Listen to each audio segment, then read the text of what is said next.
cennetin kalesi olan Hazreti Meryem'den bir Müslüman kadın nasıl olmalı hep beraber öğrenelim. İffet Hazreti Meryem'in özelliklerinden biri olduğu gibi dinin irşadıyla yetişen Müslüman kadının özelliklerinden biridir de. Fakat ne yazık ki günümüze baktığımızda zor bir zaman diliminde yaşıyoruz ki peygamberlerin dahi ahir zaman fitnesinden Allah'a sığındıklarını kaynaklardan öğreniyoruz.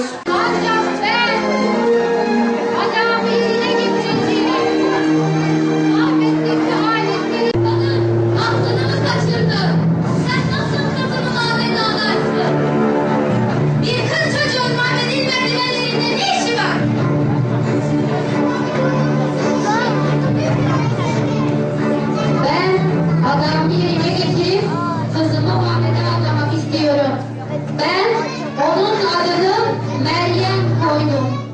Meryem, yani mabedin hizmetkarı, öyle mi?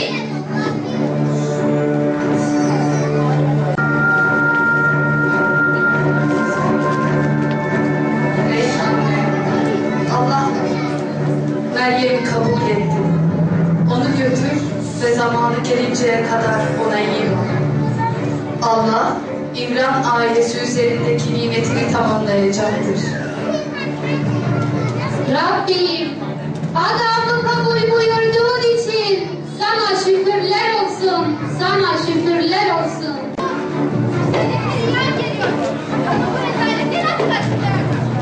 Ey Zekeriya, Meryem'in yaptıklarından haberin var mı? Bakalım bunlara ne cevap vereceksin? Meryem, mihrapta ibadet ederken bazı sesler duymuş. Ve bu sesler onu toplu ibadetlere davet etmiş.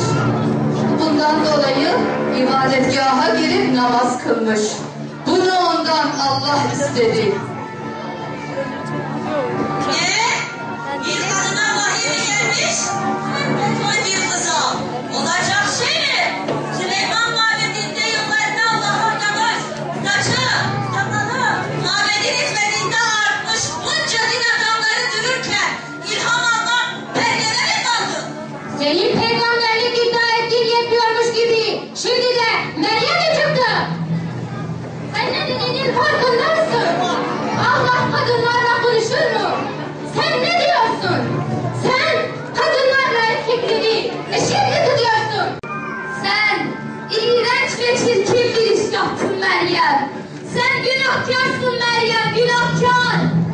Yazıklar olsun sana. Böyle mi yapacaktın?